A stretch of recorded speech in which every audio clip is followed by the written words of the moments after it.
Ele estava nu diante do fogo. Sem tremer. Sem suplicar. Apenas esperando. A multidão já havia começado a cantar. Baixo a princípio, um zumbido sob a respiração, um sussurro sob a pele. Então mais alto. Um ritmo de vozes subindo como fumaça no céu da noite. Eles o chamaram de ungido. Escolhido. Um receptáculo da chama divina. Ele não disse nada. Apenas deu um passo à frente. A madeira havia sido empilhada alto, seca e com bordas afiadas. Palha estava compactada por baixo. Óleo a encharcava. Uma fogueira perfeita, eles disseram. O tipo que consome. 2 monges a haviam arranjado. Seus mantos ainda cheiravam as cinzas do último, o cético, o blasfemo, o teste que não passou. Mas este passaria. Ele não tinha dúvidas. Disseram que a voz de Deus havia chegado a ele em febre. Que ela falou não em palavras, mas em calor. Que ela entrou por sua espinha e se enrolou em seus ossos. Ele não havia dormido desde então. Nem comido. Nem piscado. Ele havia sido escolhido, não para pregar, mas para queimar. Os nobres assistiram do terraço de pedra acima. Rostos velados. Mãos cruzadas. Uma pergunta silenciosa por trás de cada olhar: e se ele realmente sobreviver? E ainda mais profundo: e se ele não sobreviver? Acólitos acenderam a base da pira. Um por um. 6 tochas pressionadas contra a palha como oferendas. Então eles recuaram, enquanto as chamas saltavam para cima, alaranjadas a princípio, depois brancas, então o núcleo azul do calor sagrado. O rei deu um passo à frente. Sem coroa. Sem armadura. Sem símbolos além da carne. Seu corpo era pálido, musculoso, marcado por antigos chicotadas nas costas. As costelas visíveis. Os olhos vazios. Uma cicatriz abaixo do ombro esquerdo, redonda, escura, como se algo já tivesse tentado queimá-lo. E então ele caminhou. Não ao redor. Mas através. O fogo saudou como um amante. Ele se curvou em suas pernas, beijou suas coxas, agarrou seu peito. O tecido teria enegrecido instantaneamente. Mas não havia tecido. Apenas pele. E sob ela, algo mais. Fé. Loucura. Ou ambos. Ele não gritou. Ele não se encolheu. Apenas caminhou. A multidão havia se calado. Alguns caíram de joelhos. Outros soluçaram. Um homem vomitou na terra. E ele ainda caminhava, lentamente, deliberadamente, através das chamas. Os olhos fixos para frente. Os lábios se movendo. Mas nenhum som saiu. Quando ele emergiu do outro lado, sua pele havia mudado. Não mais branca. Não mais inteira. Ela pendia em alguns lugares. Descascava em outros. Um braço brilhava vermelho, cru e úmido. Seu pé esquerdo deixou manchas escuras na grama. Mas ele ficou de pé. E levantou os 2 braços em direção ao céu enegrecido. A multidão explodiu. Não em alegria. Mas em algo mais profundo. Mais antigo. Um grito primal. Um uivo. O som da crença se chocando contra as rochas da razão, e sobrevivendo. Eles caíram no chão. Adoraram. Rezararam. Gritaram. E o rei, o seu rei em chamas, desabou. Não morto. Mas não vivo de uma forma que o mundo conhecia antes. Eles o carregaram de volta em uma liteira de carvalho e bronze. Envolto em linho embebido em óleo e vinho. E enquanto o sangue esfriava em suas veias, e a pele se partia sob suas costelas, ele sussurrou: eu o vi nas chamas. E ele me devolveu. Ele não tinha nome antes do fogo. Ou melhor, ele tinha muitos. Filho de um moleiro. Ladrão. Servo. Fugitivo. Louco. Alguns o chamavam de bastardo. Outros, de nada. Mas depois das chamas, ele era um rei. Dizem que ele apareceu pela primeira vez durante a fome. Quando os rios estavam baixos e o trigo apodrecia, e as crianças eram enterradas em túmulos sem identificação atrás de igrejas cheias demais para orações. Ele vagava de vila em vila, descalço, silencioso, com olhos claros demais para serem sãos. Ele não falava com ninguém. Mas as pessoas começaram a segui-lo de qualquer maneira. Os famintos sempre seguem aqueles que não se encolhem. Ele não carregava lâmina, nem cajado. Apenas um pedaço de carvão envolto em tecido, e com ele desenhava marcas estranhas no chão antes de dormir. Espirais. Mãos. Olhos sem pupilas. Eles disseram que eram símbolos do livro das cinzas. Ninguém tinha visto tal livro. Mas eles acreditaram. Porque quando ele entrava em uma vila, os corvos partiam. Os cães se curvavam. Os febris paravam de gritar, nem que fosse por uma noite. O primeiro milagre foi uma mentira. Ou talvez não.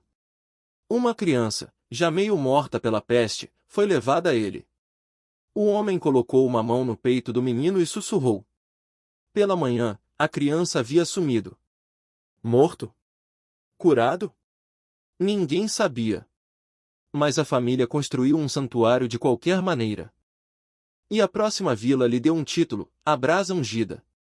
Então vieram os sermões. Não falados, mas queimados. Ele acenderia uma fogueira no centro de uma praça da vila. Sentaria-se nu diante dela. E permaneceria por horas, imóvel, enquanto as chamas dançavam a centímetros de sua pele. Ele afirmou que não sentia o calor. Que Deus o havia tirado dele. Alguns tentaram testá-lo, pressionaram aço contra sua carne. Ele sangrou. Mas não gritou. Não piscou. Logo, outros começaram a fazer o que ele fazia. Eles se sentavam diante de fogueiras. Cortavam sua própria pele. Deixavam sanguessugas se alimentarem até que o desmaio se transformasse em visão. Eles afirmaram ter visto anjos de fuligem e feras de osso. Eles o seguiram mais fundo na floresta, mais fundo na dor, mais fundo no mistério. E ele os deixou. Ele nunca pediu por seguidores. Nunca reivindicou o reinado. Mas quando os soldados do bispo vieram prendê-lo por heresia, a multidão cercou a igreja. Nus. Pintados com cinzas. E os soldados se afastaram. Esse foi o momento. Não o fogo. Nem o milagre. Nem os sermões sussurrados. Foi o medo nos olhos dos homens armados. Foi quando o povo o declarou rei. Eles forjaram para ele uma coroa de retalhos de ferro. Eles ungiram não com óleo, mas com fuligem. Eles cobriram seus ombros com os mantos de um bispo morto, enegrecidos pela fumaça da vela e pelo tempo. E ele aceitou tudo em silêncio. Ele não morava em um palácio. Ele morava em uma abadia em ruínas. O telhado havia sumido. O chão, terra. Mas o altar ainda estava de pé. E acima dele, o velho crucifixo havia sido enegrecido por um raio anos atrás. Ele nunca o substituiu. Ele disse, é assim que ele se parece agora. Queimado. Como nós. E assim ele governou. Não por espada. Nem por moedas. Mas por sofrimento. Sua dor era o trono. Suas cicatrizes, a coroa. E o povo se curvou. Porque em um mundo que não fazia mais sentido, eles acreditavam no homem que havia caminhado através do fogo, e vivido. O ritual não começou com a chama. Começou com o silêncio. Não o silêncio de reverência, mas a quietude densa e sufocante que se instala quando uma multidão para de respirar, não por disciplina, mas por medo. Eles se reuniram antes do amanhecer, cada um segurando algum objeto, cinzas em uma bolsa, marcas de carvão no pulso, um pedaço de pano rasgado da barra de seu manto durante seu último sermão. Ninguém falou. Nenhuma criança chorou. Até os animais mantiveram distância, como se sentissem que o que estava prestes a acontecer não tinha lugar entre os vivos. A lenha havia sido arranjada com precisão geométrica, 7 camadas de pinho seco, cada uma cortada em um comprimento descrito nos chamados Escritos da Brasa, os pergaminhos compilados por seus acólitos após o primeiro sermão no círculo de cinzas, copiados em sangue, fuligem e tinta em pele de ovelha esticada. No centro ficava o caminho, um corredor estreito deixado entre as pilhas de madeira, com exatamente 3 passos de largura, apenas longo o suficiente para um homem caminhar em 32 passos se sua passada não vacilasse. No final mais distante, uma laje de pedra elevada o aguardava, enegrecida por ritos anteriores, rachada pelo calor, gasta de joelhos que se curvaram muitas vezes e nunca mais se levantaram. Ele não chegou a cavalo ou em uma carruagem dourada. Ele veio descalço, envolto em um lençol de linho simples amarrado frouxamente na cintura, com o peito nu, a pele pálida e brilhando de suor, embora o ar estivesse frio.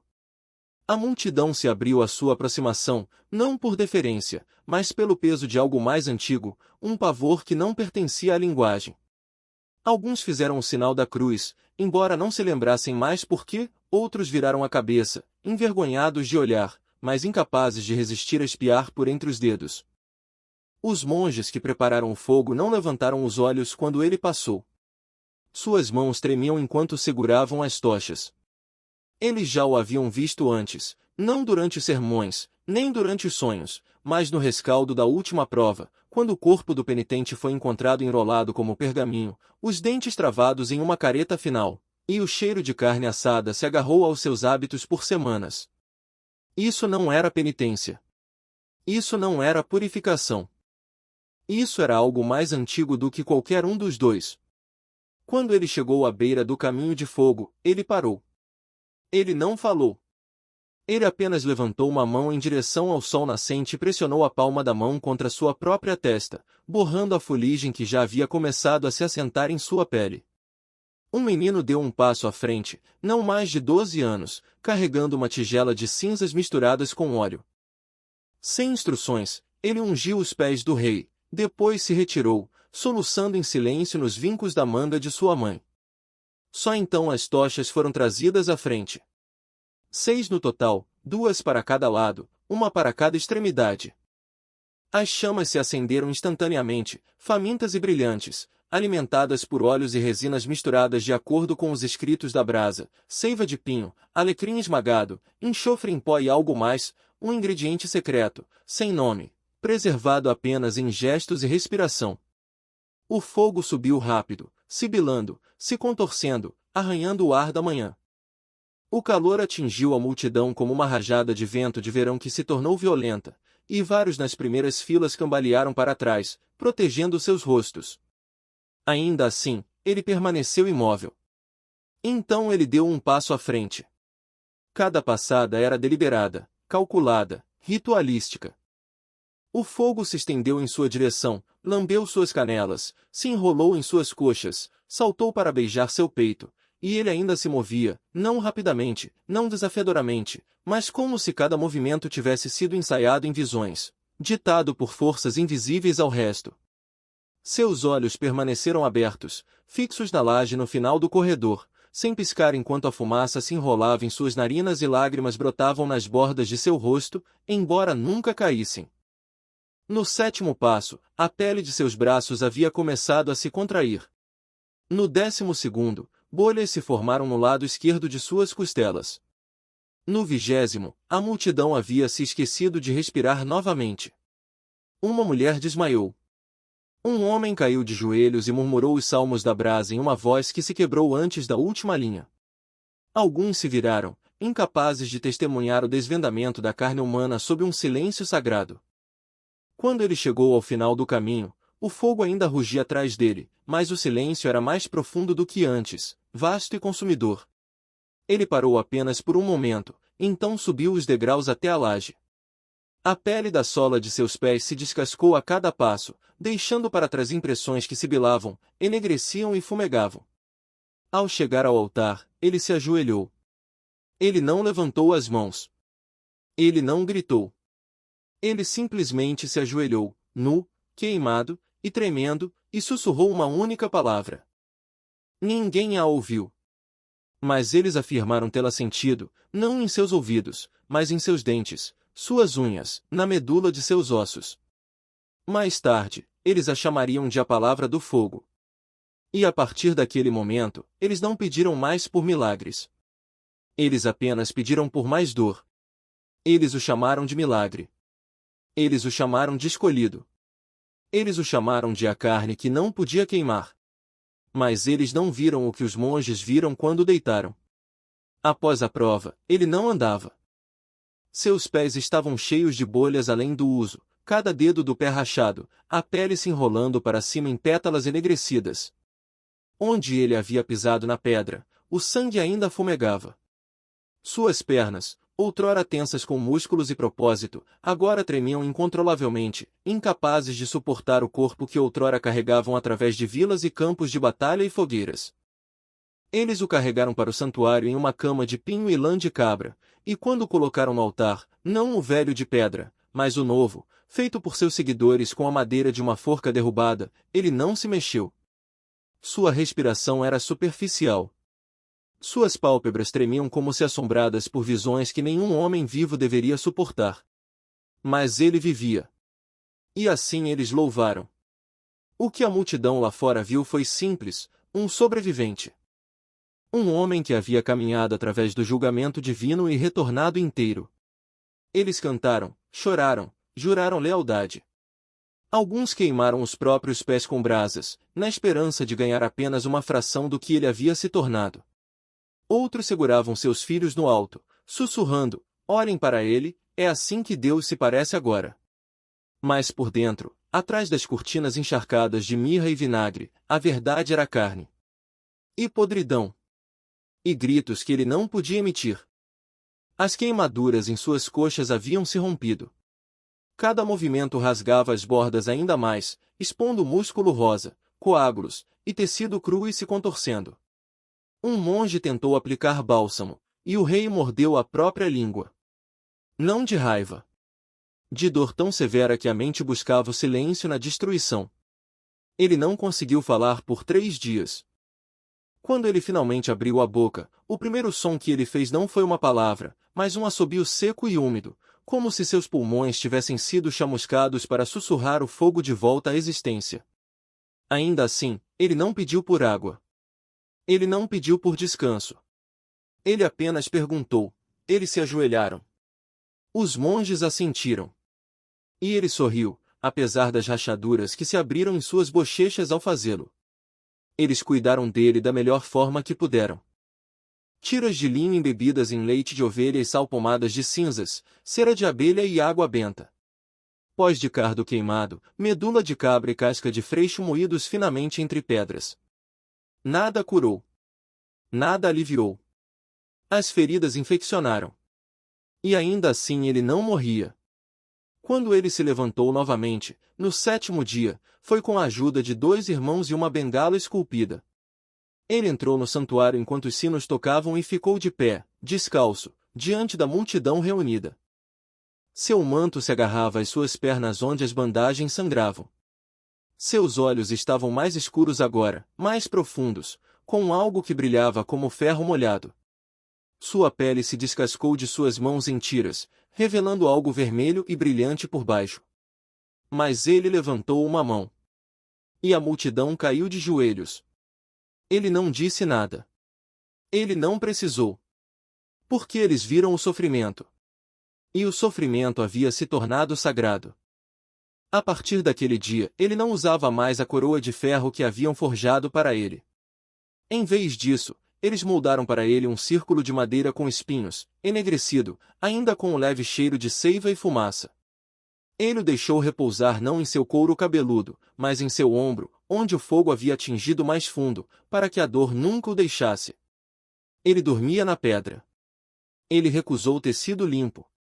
Ele proibiu espelhos. Não porque temia seu reflexo, mas porque temia esquecer o que o fogo havia feito dele. Eles construíram santuários para suas cicatrizes. Um pedaço de bandagem, escurecido com sangue, foi montado em um relicário de ouro. Uma lasca de pele que havia se descascado de seu calcanhar foi prensada em cera e usada em uma corrente por um de seus generais. Eles o chamaram de relíquias da chama viva. Ele não se opôs. Ele não os impediu. Porque mesmo enquanto as feridas se tornavam mais profundas, enquanto a infecção apodrecia, enquanto seu corpo decaía centímetro por centímetro, seu poder, sua verdade, apenas se tornava mais forte. Ele não havia conquistado por guerra. Ele não havia herdado por sangue. Ele havia tomado sua coroa através da dor. E agora, a dor era a única coisa que a mantinha no lugar. Na terceira semana, as feridas haviam mudado. Elas não sangravam mais. Elas escorriam. O que antes eram bolhas e queimaduras abertas se transformaram em manchas de carne espessas e brilhantes da cor de vinho estragado, roxas nas bordas, cinzentas no centro, e com a borda de costuras de tecido irritadas e elevadas que pulsavam levemente a cada batida do coração. A pele se descascava em tiras macias agora, não por movimento, mas simplesmente pelo ar. Ela se desprendia em silêncio, caindo de seus braços, suas costas, suas coxas como cinzas se soltando de uma tora moribunda. E ainda assim, ele se movia. Os monges imploraram para que ele descansasse. Para que bebesse. Para que permitisse cataplasmas, sangria, ungüentos, orações. Ele recusou cada um deles. Não porque não acreditasse, mas porque a crença era ferida. E as feridas devem permanecer abertas para que o poder flua. Ele parou de comer alimentos sólidos. Eles lhe trouxeram caldo feito de raízes e ossos, espesso com medula. Ele o bebia uma vez por dia, apenas após o pôr do sol, nunca em público. Ele afirmou que o fogo havia transformado seu estômago, que ele não podia digerir o que não havia sido tocado primeiro pela chama. Uma noite, um monge o encontrou pressionando tiras de carne salgada contra uma vela, chamuscando as bordas antes de consumi-la lentamente, como se estivesse alimentando uma segunda boca escondida dentro da dor. O povo via apenas o que lhes era permitido. Por trás de véus, eles vislumbravam uma silhueta se movendo lentamente por corredores de incenso e eco. Ele usava mantos costurados de bandagens, caídos frouxamente sobre um ombro, expondo o braço que havia queimado mais fundo, um membro agora marmorizado com cicatrizes, queimaduras, podridão, e algo como escama. Alguns juraram que a carne havia endurecido. Que ela cintilava, apenas um pouco, na luz da tocha. Que havia se tornado algo além do humano. Uma mulher afirmou que seu filho tocou o pé do rei durante a procissão e foi instantaneamente curado da febre. Outra afirmou que seu marido, cego desde o nascimento, viu o rosto de Deus depois de lamber o sangue da pedra onde o rei havia se ajoelhado. O santuário começou a coletar seus lençóis. Não os lavando, mas os coletando. Eles eram secos, cortados em pedaços e distribuídos entre os fiéis como símbolos de graça. Uma tira foi vendida pelo preço de uma cabra. Outra foi enterrada com um nobre, costurada na boca para que a alma não esquecesse a forma da dor. Dentro do santuário, o cheiro se tornou insuportável. Nenhum incenso podia mascará-lo. Nem os óleos mais fortes, nem as brasas mais quentes. Era o cheiro de ferro molhado, leite talhado, e algo mais antigo, uma memória de decadência tão antiga que vivia nos ossos de todos que entravam. Os servos começaram a cobrir seus rostos com tecido embebido em vinagre. Até os acólitos que uma vez se queimavam em imitação começaram a hesitar quando eram chamados para trocar seus envoltórios. Alguns choraram. Alguns vomitaram. Um desapareceu completamente, seus sapatos encontrados em um canto, ainda quentes. E o rei? Ele se sentou através de tudo isso. Em um trono esculpido em cedro enegrecido pelo fogo, cercado por velas vermelhas e o zumbido de oração constante, ele se sentou com os olhos semicerrados, a respiração sibilando em seu peito, uma mão curvada como se ainda estivesse segurando o fogo que o fez. Ele não falava mais de Deus da forma que os outros faziam. Não com escrituras. Não com comando. Mas em fragmentos, imagens quebradas sussurradas para aqueles que ficavam tempo suficiente para ouvir: eu vi seus dedos, eles são feitos de fumaça. Os anjos não cantam. Eles gritam luz. Não há julgamento. Apenas queima que não tem fim. E então, silêncio. O povo acreditou que ele não era mais apenas escolhido. Ele estava se tornando não um homem tocado pela divindade, mas um remodelado por ela. Reforjado. cauterizado. E quanto mais ele se recusava a curar, mais eles se ajoelhavam. Não por esperança, mas por assombro e medo. Ele nunca usou uma coroa de ouro. Em vez disso, ele governou a partir de um trono chamuscado por suas próprias mãos, um assento de cedro queimado até rachar, cercado por velas enegrecidas que nunca se apagavam completamente, mesmo durante o sono. Ele não se sentava acima de seu povo. Ele se sentava entre eles. Mas ninguém se atrevia a se aproximar. Não porque ele o proibia, ele nunca dava ordens no sentido tradicional, mas porque a dor havia se tornado seu perímetro. O cheiro de feridas abertas, a visão de pontas de dedos enegrecidas, a maneira lenta e rígida como ele se movia, eram paredes mais impenetráveis do que pedra. E ainda assim eles o seguiam. O que começou como devoção se transformou em estrutura. Não com éditos ou pergaminhos, mas com imitação. Cada movimento que ele fazia se tornava ritual. Quando ele sangrava, eles abriam seus próprios braços com cacos de cerâmica. Quando ele jejuava, eles mastigavam apenas carvão e água. Quando ele cobria os olhos com cinzas, vilas inteiras se cegavam por um dia. Um fazendeiro pregou o próprio pé no limiar do santuário, sussurrando: "Se o rei manca, eu nunca mais devo correr." Uma criança era queimada com cera de vela cada manhã por sua mãe para prender o calor da graça. Ninguém os impediu. Porque o rei nunca disse: "Façam como eu faço." Ele apenas sofria, e eles tomaram isso como permissão. Ele não tinha conselho, nem tesouraria, nem espada. E ainda assim as cidades enviavam grãos. Ferreiros ofereciam lâminas. Milícias juravam lealdade. Não porque temiam seus exércitos, ele não tinha nenhum. Mas porque temiam algo pior, que sua dor não fosse suficiente. Que seu sofrimento não significasse nada se não fosse testemunhado por ele. E assim o reino da dor tomou forma. Não através da conquista, mas do contágio.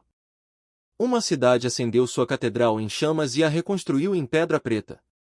Um governador submeteu sua própria língua para ser cortada, para que ele nunca falasse falsamente em nome do rei. Um mosteiro queimou sua própria biblioteca, afirmando que a verdade escrita havia se tornado obsoleta, agora que a palavra do fogo havia nascido em carne. Ele não se chamava de rei. Eles o chamavam. Ele nunca declarou fronteiras. Eles as esculpiram em cinzas e sangue. Quando emissários de terras distantes vinham perguntar o que governava este território em crescimento, eles eram recebidos com silêncio, ou pior, sermões que não conseguiam traduzir, oferecidos por rostos envoltos em linho, marcados por queimaduras, falando apenas através de gestos e gemidos. Um embaixador desapareceu.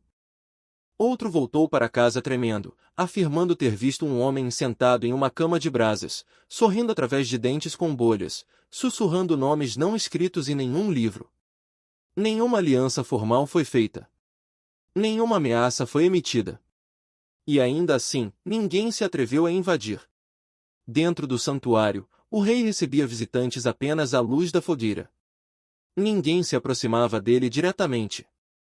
Eles se ajoelhavam a uma distância, às vezes por horas, esperando apenas por um aceno, uma respiração, o movimento de um dedo queimado. Alguns partiam em silêncio. Outros rasgavam suas roupas, choravam, gritavam, se chamavam de indignos. Ele nunca falou uma vez durante essas audiências. E ainda assim, cada um que partia afirmava ter tido uma revelação. A dor havia se tornado lei. O sofrimento, sacramento. E o rei queimado se sentava no centro de tudo, nem abençoando nem condenando, simplesmente suportando. Mas a resistência, naquele reino, era a forma mais elevada de comando. Ele não escrevia mais. Ele não lia mais.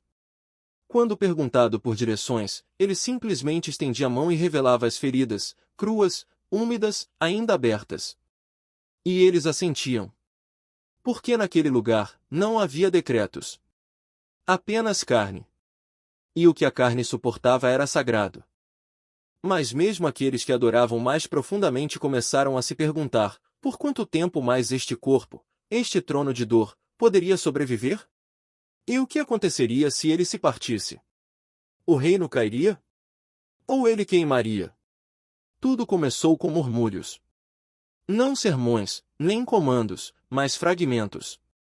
Meias frases sussurradas em febre.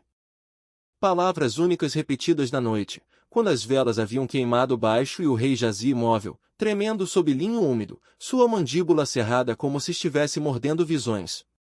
Os escribas não pediram por clareza. Eles não o interromperam. Eles simplesmente escreveram. A primeira frase registrada não estava em nenhuma língua conhecida. Ela veio entre suspiros, encharcada de fleuma e sangue, mal audível acima do crepitar do fogo do altar. Um monge a transcreveu foneticamente. Outro chorou ao copiá-la novamente em tinta vermelha. Um terceiro beijou o pergaminho antes de selá-lo com cera. Eles a chamaram de a palavra da brasa. Eles afirmaram que ela não veio de seus lábios, mas de suas feridas, que o borbulhar de seu sangue havia formado no ar. Logo, outros se reuniram para registrar. Não padres. Nem estudiosos. Nem homens de alta posição ou estudo, mas aqueles cuja fé havia fermentado em loucura.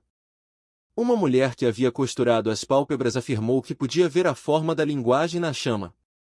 Um menino mudo sangrou das palmas das mãos e escreveu símbolos que ninguém o ensinou.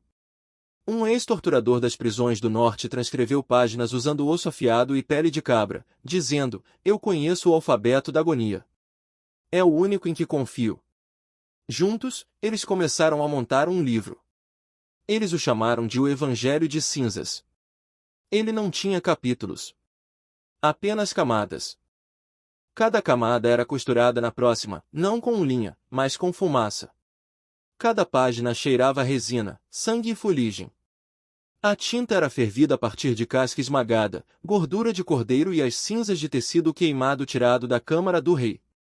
Nenhuma cópia era igual. Algumas eram rabiscadas com energia maníaca, palavras se sobrepondo como feridas profundas demais para serem suturadas. Outras eram meticulosamente escritas, com notas de margem de silêncio, linhas inteiras deixadas em branco porque a dor era alta demais para escrever. Não havia parábolas. Nem leis. Apenas sensações. Uma passagem dizia: "Ele deitou sob a pedra, e a pedra abriu sua boca e disse: queime mais." Outra: "Cada dedo é uma vela. Acenda todos eles. Não sopre em nenhum." E ainda outra: "Se Deus o ama, ele quebrará sua espinha com fogo. Se ele não o ama, você viverá intocado." Isso é o inferno. O evangelho se espalhou mais rápido que seus mensageiros. Páginas foram roubadas. Copiadas. Tatuadas na pele. Costuradas nas barras de mantos. Enterradas em caixões para proteger os mortos do frio além das cinzas. Um menino nas montanhas orientais queimou a própria língua e recitou 27 linhas perfeitamente de memória, a tinta que ele havia engolido ainda visível no branco de seus olhos. Uma mulher recitou o evangelho de trás para frente em transe e depois morreu com a boca ainda se movendo. Eles preservaram a língua dela em sal e a colocaram em um relicário. Os fiéis a chamaram de o testamento da boca chamuscada. Enquanto isso, o rei não se reconhecia mais. Suas mãos se curvaram em garras. Sua mandíbula estalava quando ele falava. O lado esquerdo de seu rosto havia endurecido em uma crosta de tecido fundido, vermelho e preto, pulsando levemente sob a bochecha. E ainda assim as palavras não paravam. Às vezes, elas vinham em sonhos. Outras vezes, em gritos. Frequentemente, em silêncio, frases formadas apenas por sua respiração, lidas a partir do ritmo de sua respiração sibilante. Um escriba aprendeu a ouvir através da ferida. Ele pressionou a orelha no peito do rei e afirmou que cada batimento cardíaco havia se tornado uma sílaba. O evangelho de cinzas não tinha moral. Nem salvação. Apenas presença. Lê-lo era sofrer. Recitá-lo em voz alta era criar bolhas. Acreditar nele, de verdade, era apodrecer com propósito. E ainda assim milhares o fizeram. Porque em um mundo onde a verdade havia queimado, eles prefeririam construir a fé a partir da fumaça do que se ajoelhar novamente ao silêncio. O primeiro sinal foi a respiração. Ela não vinha mais constante, não mais com o ruído rítmico que os seguidores haviam aprendido a interpretar como escritura. Agora ela sibilava de forma desigual, gaguejando no peito, prendendo no topo da garganta, assobiando através da carne rachada como o vento através de uma flauta quebrada. Às vezes ela parava completamente por minutos, e os monges caíam de joelhos, acreditando que o fim havia chegado. Então, com um suspiro nauseante, ela retornava, úmida e aguda, um suspiro que soava mais como afogamento do que como sobrevivência. O segundo sinal foi o sangue. Não o sangue das feridas, essas nunca haviam parado, algumas ainda escorrendo, outras com crostas de camadas de pus amarelo e podridão. Não, este sangue vinha de sua boca. Escuro, espesso, espumando nos cantos. Ele vazava durante suas visões. Ele pingava quando ele tentava falar. Os acólitos o coletavam, é claro, o embebiam em tecido, o prensavam entre as páginas do Evangelho de cinzas, até o misturavam na tinta. Mas por trás da reverência havia algo mais silencioso. Dúvida. Alguns começaram a sussurrar que o fogo não o havia tornado divino, apenas doente. Que o que ele chamava de transformação era apenas o lento desvendamento de um homem que deveria ter morrido meses atrás. Eles não o disseram em voz alta. Ainda não. Mas isso se mostrava na forma como eles hesitavam antes de tocar seus mantos, na forma como eles não se queimavam mais tão profundamente, na forma como suas orações se tornavam mais suaves, mais cautelosas, como se estivessem tentando não acordar algo em que já não confiavam plenamente. Um monge, o irmão Arrel, se aproximou da câmara do rei com um novo unguento. Ele o havia preparado em segredo, uma mistura de mel, mirra e casca de salgueiro esmagada, tirada de textos médicos antigos proibidos no reino da dor. Ele acreditava, de verdade, que poderia aliviar a podridão, resfriar o calor, trazer sono. O rei não o rejeitou. Não com palavras. Ele simplesmente pegou o frasco em sua mão trêmula, o abriu, e, com os olhos fixos em Arrel, o derramou no chão. Então, em uma voz tão baixa que mal agitou o ar, ele sussurrou: "Se eu curar, serei nada." O irmão Arrel nunca mais foi visto. Alguns dizem que ele fugiu. Outros afirmaram que ele foi enterrado sob o altar. Ninguém procurou. Do lado de fora, as paredes do santuário enegreceram. Não de fogo. De mofo. As pedras suavam. As velas queimavam mais lentamente. Até as chamas sagradas começaram a sibilar, como se estivessem ressentidas com a fumaça que antes acolhiam. Acólitos ficaram pálidos. Alguns pararam de comer. Outros começaram a tossir, e quando tossiam, eles sangravam. E ainda assim o rei permaneceu no centro. Imóvel. Murmurando. Derretendo. O trono queimado rachou no 39º dia de jejum. Literalmente. O cedro debaixo dele se partiu com um estalo agudo e ecoante que ressoou pela câmara de pedra como um grito. Ele não se encolheu. Mas os outros se encolheram. Eles tentaram reconstruí-lo. Ele recusou. A partir de então, ele sentou-se não no trono, mas no chão. Entre as cinzas. Cercado pelos restos de mantos queimados e tigelas e ossos estilhaçados. E isso, de alguma forma, o tornou ainda mais sagrado.